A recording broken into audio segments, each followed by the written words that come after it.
தாய் வீடு மார்ச் 2026. மகாவம்சம் தொகுதி 5, 1956 1978 வரை. ஓர் அறிமுகம். தமிழில் என். சரவணன். வாசிப்பவர் ஆனந்தராணி பாலேந்திரா. மகாவம்சம் எனும் போதே அது வம்ச விருத்தி பற்றிய கதை என்கிற உள்ளடக்கத்தை கொண்டிருப்பதை கண்டிருப்போம். இலங்கையில் இருந்த ஆட்சிகளையும் அதை ஆட்சி செய்தவர்களையும் பற்றிய அந்த கால வரிசைப்படியின் அடிப்படையிலேயே மகாவம்சம் தொகுக்கப்பட்டு வந்திருக்கிறது. மகாவம்சம் என்றதும் நம்மில் பலர் இன்றும் மகாநாம தேரர் எழுதிய மகாவம்சத்தை மட்டுமே அறிந்து வைத்திருக்கின்றோம். போ. ஆமு 543 ஆண்டிலிருந்து சுமார் போ. ஆபி 362 ஆண்டு மகாசேனனின் ஆட்சி வரையிலான கிட்டத்தட்ட 900 ஆண்டுகளுக்கிடையில் நிகழ்ந்த நிகழ்வின் தொகுப்பாக மகாவம்சம் அமைந்திருக்கிறது. மகாவம்சம் அத்தோடு முடிவடையவில்லை. இன்னும் சொல்லப்போனால் மகாவம்சம் இன்றும் எழுதப்படுகிறது. அதன் அடிப்படையில் மகாவம்ச வரலாற்று நூலானது 2600 வருட கால பதிவுகளை கொண்டது. உலகில் ஒரு அரசே பொறுப்பேற்று இவ்வாறு நீண்டகால வரலாற்றை உத்தியோகபூர்வமாக பதிவு செய்து வருகிற ஒரே நாடாக இலங்கையை குறிப்பிடலாம். வேறு எந்த நாட்டிலும் அப்படியொரு நெடும் வரலாறு இல்லை என்று இறுதியாக வெளிவந்த 6வது மகாவம்ச தொகுதியை ஏற்கனவே நான் தமிழில் மொழிபெயர்த்திருந்தேன். குமரன் பதிப்பகம் அதை வெளியிட்டிருக்கிறது. தமிழில் முதலில் முழுமையாக வெளிவந்த மகாவம்ச தொகுதி அந்த 6 தொகுதியாகும். இந்த காலப்பகுதியை நீங்கள் கவனிப்பது அவசியம். 1978 இருந்து 2010 வரையான காலப்பகுதியை உள்ளடக்கிய அந்த தொகுதி என்பது சரியாக ஈழப் போராட்டம் ஆயுத போராட்டமாக உருவெடுத்து அப்போராட்டம் முடிவுக்கு கொண்டு வரப்பட்ட காலமாகும். இதுவரை தமிழ் மக்களின் உரிமை போராட்டம் குறித்து அரசாங்கங்களின் கருத்துக்களை நாம் அறிந்திருக்கிறோம். ஆனால் இலங்கை அரசின் உத்தியோகபூர்வ விளக்கத்தை அறிந்து கொள்ள 2010 ஆண்டு வரையிலான அந்த மகாவம்ச 6வது தொகுதி தமிழ் சமூகத்துக்கு மிகவும் அவசியமான ஒன்றாக இருந்தது. சிறுபான்மை இனங்களின் அபிலாசை பற்றிய அரச கொள்கை, நடைமுறை, அவற்றை கையாண்ட விதம் என்பவற்றை மகாவம்சம் வழியாக நாம் அறிந்து கொள்வதற்காகவே இத்தொகுதி தமிழில் மொழிபெயர்த்து முடிக்கப்பட்டது. இத்தொகுதி வெளிவந்ததும் ஏனைய தொகுதிகளையும் ஏன் கொண்டு வரவில்லை என்கிற கேள்வியை என்னிடம் பலர் எழுப்பியிருக்கிறார்கள். அந்த கோரிக்கையை ஏற்காமைக்கான காரணங்கள் 2. முதலாவது, கலாசார திணைக்களம் மகாவம்சத்தின் 1வது தொகுதியிலிருந்து மொழிபெயர்க்க தொடங்கிவிட்ட செய்தியை அறிய முடிகிறது. அடுத்தது, எனது நேரம், உழைப்பு, சக்தி, பொருள் அனைத்தையும் புதிய தேடல்களிலும் புதிய ஆய்வுகளிலும் ஈடுபடுத்துவது முக்கியமாக இருந்தது. குறிப்பாக மகாவம்சம் பற்றியே இன்னும் பல ஆய்வு நூல்களை கொண்டு வந்துவிடலாம். அவ்வாறு 3 நூல்கள் இப்போதே பதிப்புக்கு தயாராகிவிட்டன. அதேவேளை கலாசார திணைக்களத்தினால் மேற்கொள்ளப்பட்டு வரும் மொழிபெயர்ப்பானது அத்தனை தொகுதியையும் முடிக்க இன்னும் பல ஆண்டுகள் செல்லும் என்று கணிக்க முடிகிறது. இந்த நிலையில் 5 தொகுதியை ஆராய்ந்து கொண்டிருந்த போது அத்தொகுதி அவ்வளவு பெரிய தொகுதியாக இல்லை என்பதை உணர முடிந்தது. இதுவரை வெளியான தொகுதிகளில் 3வதும் 1815 முதல் 1936 வரை, 5வதும் தான் சிறிய தொகுதிகள். எனவே செய்து முடித்து விடலாம் என்று தோன்றிற்று. அந்த தொகுப்பும் இப்போது பதிப்பில் இருக்கிறது. 5வது தொகுதியானது SWRD பண்டாரநாயக்காவின் ஆட்சி காலமான 1956 இருந்து 1978 JRஇன் 2வது குடியரசு ஆட்சி தொடங்கும் வரையான காலப்பகுதியை உள்ளடக்கியது. 125 இருந்து 129 வரையான 5 அத்தியாயங்களை கொண்டது. பேராசிரியர் பெலன ஸ்ரீ ஞான விமல மகாநாயக்க தேரரின் தலைமையிலான பண்டிதர் குழுவால் தயாரிக்கப்பட்டது இத்தொகுதி. ஞான விமல மகாநாயக்க தேரர் இலங்கையின் முன்னணி மகாநாயக்கர்களில் ஒருவராக அறியப்பட்டவர். அது மட்டுமன்றி புத்த சாசனம் தொடர்பான ஜனாதிபதி ஆணைக்குழுவின் தலைவராக இயங்கியவர்.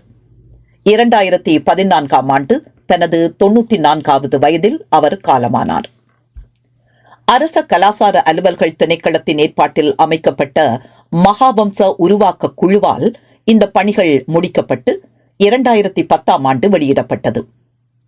அதுவும் மஹிந்த ராஜபக்ஷ ஜனாதிபதியாக பதவி வகித்த காலத்தில் மஹிந்த சிந்தனை எண்ணக்கருவின் ஒரு திட்டமாக இது வெளியிடப்பட்டதாக அந்நூலினுள்ளே குறிப்பிடப்பட்டிருப்பதையும் இங்கே குறிப்பிட வேண்டும். பின்னர் 2018 2ஆம் பதிப்பும் வெளியிடப்பட்டிருக்கிறது. இந்த மகாவம்ச ஆக்க குழுவில் அங்கம் வகித்த 30 பேரை கொண்ட குழுவில் சிங்கள பௌத்தர்கள் அல்லாதவர்கள் எவரும் இருக்கவில்லை என்பதையும் கவனிக்குக.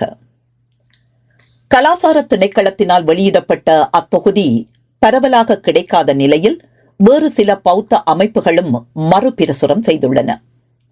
இந்த தமிழ் மொழிபெயர்ப்புக்காக அத்தொகுதிகளையும் எடுத்து ஒப்பிட்டு சரிபார்த்திருக்கிறேன். இதில் ஒன்றை கவனிக்க வேண்டும். 1956ஆம் ஆண்டு பண்டாரநாயக்கா ஆட்சியின் போது முதலில் கலாசார திணைக்களம் உருவாக்கப்பட்டது. அதன் அங்கமாக அன்றிலிருந்து மகாவம்ச குழு நிரந்தரமாக இயங்கி வருகிறது. 1956 என்பது சிங்கள மொழி, சிங்கள இனம், பௌத்த மதம் என்பன மீளெழுச்சி கொண்ட காலம் என்பதை அறிவீர்கள். அக்கலாச்சார திணைக்களத்தின் ஊடாகத்தான் அன்றைய 2500ஆம் புத்த ஜெயந்தி கொண்டாட்டங்கள் மேற்கொள்ளப்பட்டன. 1956 மே மாதம் 23ஆம் திகதி கொழும்பு சுதந்திர சதுக்கத்தில் அரசாங்கத்தின் தலைமையில் பௌத்தர்களின் பங்களிப்புடன் பிரதான புத்த ஜெயந்தி விழா நடைபெற்றதுடன் அங்கே தேசிய கொடிக்கு நிகராக நிரந்தரமான பௌத்த கொடிக்கம்பமும் நிறுத்தப்பட்டது. மேலும் இந்த ஆட்சியின் போதுதான் மாதாந்தம் பௌர்ணமி தினங்கள் விடுமுறை தினங்களாக அறிவிக்கப்பட்டன.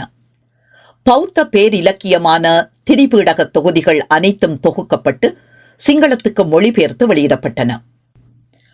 அகில இலங்கை பௌத்த மகாசபை ஒரு பௌத்த தகவல் விசாரணை ஆணைக்குழுவை அமைத்து அறிக்கை வெளியிட்டது. அதன் பரிந்துரைக்கு அமைய பண்டாரநாயக்காவும் பௌத்த ஆணைக்குழு ஒன்றை நியமித்தார். மேலும் பாடசாலைகளின் இறுதிப் பரீட்சைக்கு சமய பாடம் கட்டாயமாக்கப்பட்டது. வித்தியோதயா, வித்யாலங்காரா ஆகிய இரு பிரிவினாக்களை பல்கலைக்கழகங்கள் முறையே களனி, ஜெயவர்தனபுர பல்கலைக்கழகங்களாக மாற்றப்பட்டதுடன் 17 பிரதான புதிய பிரிவினாக்களை பண்டாரநாயக்கா நிறுவினார். அரசகர்ம மொழிகள் திணைக்களத்தால் பல நூல்கள் சிங்கள மொழிக்கு மொழிபெயர்க்கப்பட்டன. சிங்களம் மற்றும் சட்டம், 1958 இனக்கலவரம், ஸ்ரீ சட்டம், பண்டா செல்வா ஒப்பந்தம் என இன முறுகலை உச்சத்துக்கு கொண்டு சென்ற முக்கிய காலகட்டம் இது. இலங்கையின் இனப்பிரச்சினையை இன்னொரு பரிமாணத்துக்கு எழுச்சியடைய செய்த முக்கியமான காலகட்டம் இது. சிங்கள மொழி, சிங்கள இனம், பௌத்தம் ஆகியனவற்றை ஒரே பெருந்தேசியத்திற்குள் ஒன்றிணைத்து ஏனையவற்றுக்கு எதிரான கருத்தியலை உருவாக்கி பலப்படுத்திய காலகட்டம் இது. பின்னர் பண்டாரநாயக்காவின் படுகொலை, அதனைத் தொடர்ந்து தஹாநாயக்கா, 1960 ஆட்சி அமைத்த டக்லி, பின்னர் வலுக்கட்டாயமாக அரசியலுக்கு கொண்டிழுத்து வரப்பட்ட ஸ்ரீமாவோ பண்டாரநாயக்கா, 1965 தமிழரசு கட்சியோடு சேர்ந்து ஆட்சி அமைத்த டக்லி, மீண்டும் 1970 ஆட்சி அமைத்த ஸ்ரீமாவோ தலைமையிலான ஐக்கிய முன்னணி ஆட்சி, இறுதியில் 1977 6/5 பெரும்பான்மையுடன் ஆட்சி அமைத்த ஜேஆர். இந்த காலப்பகுதி என்பது இனப்பிரச்சினையை ஆயுத போராட்டம் வரை வளர்வதற்கு ஏதுவான அனைத்து நியாயங்களையும் உருவாக்கிய காலகட்டம். ஆனால் இந்த காலப்பகுதியை பதிவு செய்த இந்த மகாவம்ச குழு இக்காலகட்டத்தை எவ்வாறு பதிவு செய்தது, எதை பதிவு செய்தது, எதை தவித்தது, எவ்வாறு வியாக்கியானப்படுத்தியது? மகாவம்சம் தகவல்களைத்தான் தருகிறது, கருத்தை அல்ல என்று இன்றும் வாதிட்டுக் கொண்டிருக்கும் மகாவம்ச தரப்பு முழுமையாகவே அது ஒரு இனவாத கருத்தியலின் அடிப்படையில் தொகுத்தது எப்படி என்பதை இந்த மகாவம்ச தொகுதியில் நீங்கள் உணர முடியும். ஆரம்ப காலத்தில் மகாவம்சம் பாளி மொழியில் எழுதப்பட்டிருந்தது. ஆனால் 1956 மகாவம்சத்தை எழுதும் பொறுப்பை இலங்கை அரசே ஏற்றுக்கொண்டதிலிருந்து சிங்களத்தில் அதனை எழுதி அதை பாளி மொழியிலும் மொழிபெயர்த்து இரண்டையும் ஒன்றாக வெளியிடும் மரபை தொடங்கியது. அதன்படி 2010 வெளியான இந்த 5வது தொகுதி மொத்தம் 274 பக்கங்களை மட்டுமே கொண்டது. அதில் பாளி மொழி செய்யுள்கள் 157 பக்கங்களிலும் சிங்கள மொழியில் 98 பக்கங்களிலும் தொகுக்கப்பட்டிருக்கிறது. 6வது மகாவம்ச தொகுதியில் மொத்தம் 1173 பக்கங்களில் சிங்களத்தில் மாத்திரம் 825 பக்கங்களை கொண்டிருக்கிறது என்பதையும் இங்கே குறிப்பிட்டாக வேண்டும். இந்த 5வது தொகுதி 5 ஆட்சியாளர்களின் ஆட்சிகளை 5 அத்தியாயங்களாக 125 129வது அத்தியாயங்களாக பதிவு செய்திருக்கிறது. SWRD பண்டாரநாயக்கா 1956 1959 வரை, விஜயானந்த தகநாயக்கா 1959 1960 வரை, டட்லி சேனநாயக்கா 1960 மார்ச் ஜூலை, ஸ்ரீமாவோ பண்டாரநாயக்கா 1960 1965 வரை, டட்லி சேனநாயக்கா 1965 1970 வரை, ஸ்ரீமாவோ பண்டாரநாயக்கா 1970 1977 வரை, JR ஜெயவர்தனா 1977 1978 வரை.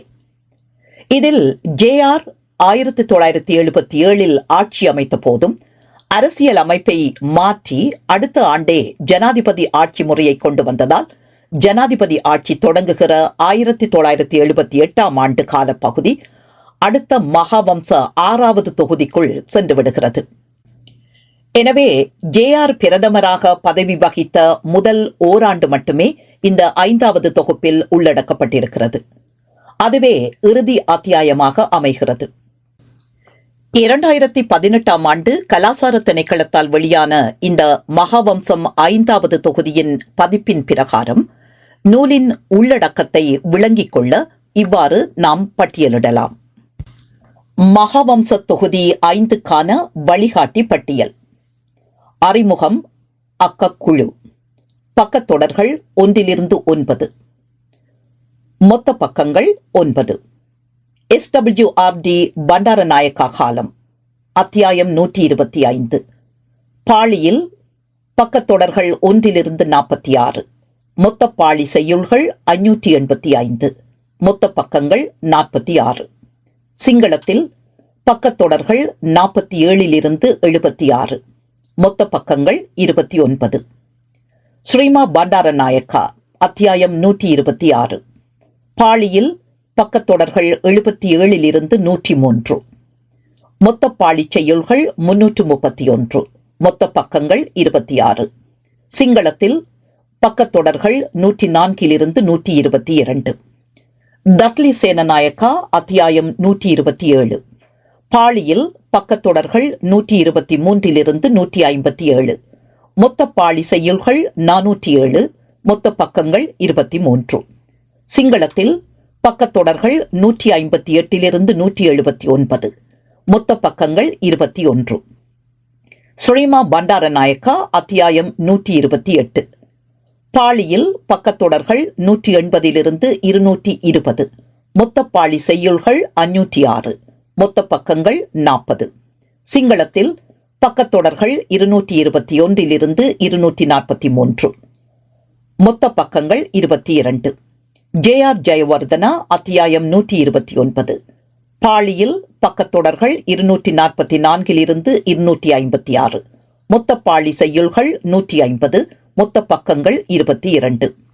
சிங்களத்தில் பக்கத்தொடர்கள் 257-265, மொத்த பக்கங்கள் 8. இரு பாகங்களிலும் மொத்த பக்கங்கள் 274. இந்த மொழிபெயர்ப்பானது உள்ளதை உள்ளபடி மேற்கொள்ளப்படுகிறது. எந்த விதத்திலும் சொந்த அரசியல் கருத்துகளின் பாதிப்பை ஏற்படுத்தாத வகையில் மேற்கொண்டிருக்கின்றேன். சிங்களத்தில் வெளியான இத்தொகுதியின் அறிமுகத்தையும் இங்கே தமிழில் அப்படியே தருகிறேன். மகிந்த சிந்தனையூடாக கல்வி அறிவு பெற்ற அறிவான சமுதாயத்தை உருவாக்குவோம். அதிமேதகு மஹிந்த ராஜபக்ஷ அவர்களினால் வழங்கப்பட்ட மஹிந்த சிந்தனை நிகழ்ச்சியின் நோக்கங்களில் ஒன்று, புத்தகங்களை வாசிக்கும் கல்வி அறிவு கொண்ட அறிவான சமூகத்தை உருவாக்கும் நோக்கில் உயர்தர நூல்கள் மற்றும் சஞ்சிகைகளை வெளியிடுவதை ஊக்குவிப்பதாகும். ஒவ்வொருவரிடமும் வாசிக்கும் ஆர்வத்தை ஏற்படுத்தும் வகையில் சொற்பொழிவுகள், துல்லியமான புத்தகங்களை தயாரித்தல், அச்சிடுதல் மற்றும் விநியோகித்தல் ஆகியவற்றில் ஈடுபட்டுள்ள எழுத்தாளர்கள், வெளியீட்டாளர்கள் மற்றும் தொழில்சார்களை மதிப்பீடு செய்தல், ஊக்குவித்தல் மற்றும் வசதிகளை வழங்குவது ஆகியன தேசிய மரபுரிமை மற்றும் கலாசார அலுவல்கள் அமைச்சின் கடமையாகும். படித்த மற்றும் அறிவுள்ள சமூகத்திற்கு இந்த புத்தகம் ஒரு கலங்கரை விளக்கமாக இருக்கட்டும். தேசிய மரபுரிமைகள் மற்றும் கலாசார அலுவல்கள் அமைச்சு, கலாசார அலுவல்கள் திணைக்களம், மகாவம்ச ஏற்பாட்டு சபையின் அனுசரணையுடன். அறிமுகம். கலாசார அலுவல்கள் மற்றும் தேசிய மரபுரிமைகள் அமைச்சினால் தொகுக்கப்பட்டு வெளியிடப்பட்ட இந்த மகாவம்ச 5வது தொகுதி 1956 இருந்து 1978 காலப்பகுதியை உள்ளடக்கியது. மகாவம்சத்தை தொடர்ச்சியாக இயற்றி வெளியிடுவது கலாசார அமைச்சின் பொறுப்பாக மாறியுள்ளது. அதன் அடிப்படையில் அமைச்சரவையின் சபையினால் மகாவம்சம் தொகுப்பாளர் சபை நியமிக்கப்பட்டது. அதில் அங்கம் வகித்த அறிஞர்கள் இவர்கள்: கலாநிதி பெல்லன ஞான விமல மகாநாயக்க தேரர், தலைவர் மற்றும் ஆசிரியர்; பேராசிரியர் சந்திர விக்ரமகமகே, செயலாளர்; தொல்லியல் சக்கரவர்த்தி எல்லாவல மேதானந்த தேரர்; அக்குரடியே நந்த தேரர்; பேராசிரியர் விமல் ஜி பலகல்லே; பேராசிரியர் மெண்டிஸ் ரோஹநதீர்; பேராசிரியர் வினி விதாரண; பேராசிரியர் KNO தர்மதாசா; பேராசிரியர் ஆனந்த அபேஸ்வரிவர்தன; பேராசிரியர் வோல்டர் மாரசிங்க; பேராசிரியர் மாலினி எந்தகம; பேராசிரியர் அனுர மணதுங்க; வி அபயகுணவர்தன; கலாநிதி சமன் சந்திர ரணசிங்க; திரு சுமித் ரணசிங்க.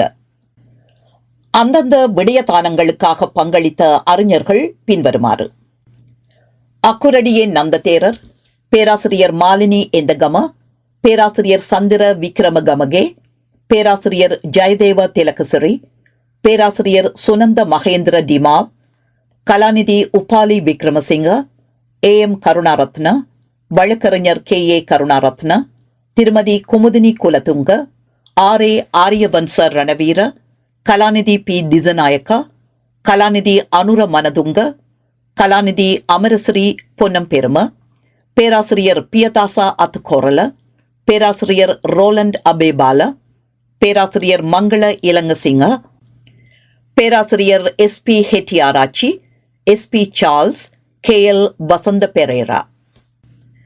இந்த தொகுப்பை ராஜரீக பண்டிதர் லன் பந்துரே ராகுல தேரரும், அத்தியாயம் 125, ராஜரீக பண்டிதர் மாவனானே சோமிந்த தேரரும், அத்தியாயங்கள் 126 129 பாளியில் தயாரித்தார்கள். வெளிப்புற அறிஞர்களின் மேற்பார்வையின் பேரில் மகாவம்ச ஆசிரியர் குழுவின் ஒப்புதலுடன் அனைத்து தலைப்புகளிலும் எழுதப்பட்ட கட்டுரைகள் மகாவம்சம் தொகுதி 5 சேர்க்கப்பட்டன. மகாவம்சத்தை தொகுக்கும் மரபின்படி இந்த தொகுதியை தயாரிக்க வேண்டியது அரசாங்கத்தினதும் மகாவம்ச ஆசிரியர் குழுவினரதும் பொறுப்பாகும். அதன்படி அரசியல், அரசு நிர்வாகம், வெளியுறவு கொள்கை, பௌத்த மதம், பொருளாதார நிலைமை, கல்வி, அறிவியல், தொழில்நுட்பம், சுகாதாரம் மற்றும் அந்தந்த காலத்தின் கலை இலக்கியம் போன்ற விடியப்பரப்புகளுக்கு முன்னுரிமை அளிக்க முடிவு செய்யப்பட்டது. ஒவ்வொரு விடியப்பரப்பிலும் அது சார்ந்த நிபுணர்களால் தேவையான கட்டுரைகள் தொகுக்கப்பட்டு அவற்றின் உள்ளடக்கங்கள் இந்த புத்தகத்தில் பொருத்தமான முறையில் சேர்க்கப்பட்டன. மகாவம்ச மரபின்படி அடிக்குறிப்புகளும் துணைத் தலைப்புகளும் நிராகரிக்கப்பட வேண்டியிருந்தது. இருப்பினும் நிகழ்வுகளை பதிவு செய்ய வழக்கமான ஆண்டு முறையை பயன்படுத்த மகாவம்ச ஆக்கக்குழு முடிவு செய்தது. மகாவம்சம் 5 129 அத்தியாயம் முழுமையடையவில்லை. ஏனெனில் இது மகாவம்சத்தின் 1வது தொகுதியில் அத்தியாயம் 37 போன்றே அடுத்த மகாவம்ச தொகுப்புடன் தொடர்புடையது. மகாவம்ச ஏற்பாட்டுக் குழுவின் செயலாளர் பேராசிரியர் சந்திர விக்ரமகமகே அவர்களினால் இப்பணியில் ஈடுபட்ட அறிஞர்களின் பணி ஒருங்கிணைக்கப்பட்டது. கலாச்சார அலுவல்கள் மற்றும் தேசிய மரபுரிமை அமைச்சர் திரு மஹிந்த யாப்பா அபேவர்தனா, கலாசார அலுவல்கள் அமைச்சர் திரு பியஸ்ரீ விஜயநாயக்கா, புதிய அமைச்சர் திருமதி பவித்ரா வன்னியாராச்சி, பிரதி அமைச்சர் திரு குணரத்ன வீரகோன் ஆகியோரின் தலைமையிலும் ஆதரவிலும் அவ்வமைச்சின் முன்னாள் செயலாளர் திரு GLW சமரசிங்க, தற்போதைய செயலாளர் திரு விமல் ரூபசிங்க ஆகியோரின் ஆதரவுடனும் கலாசார அலுவல்கள் இயக்குனர் திரு EM அபிரத்னா ஆகியோரின் ஏற்பாட்டிலும் மகாவம்ச ஆக்கக்குழுவின் வழிகாட்டுதலிலும் இந்த மகாவம்ச தொகுதி தொகுக்கப்பட்டது. இதில் பங்கேற்ற அனைவருக்கும் அரசாங்கத்திற்கும் எனது நன்றி உரித்தாகும். வெல்லன ஞான விமல மகாநாயக்க தேரர். நன்றி.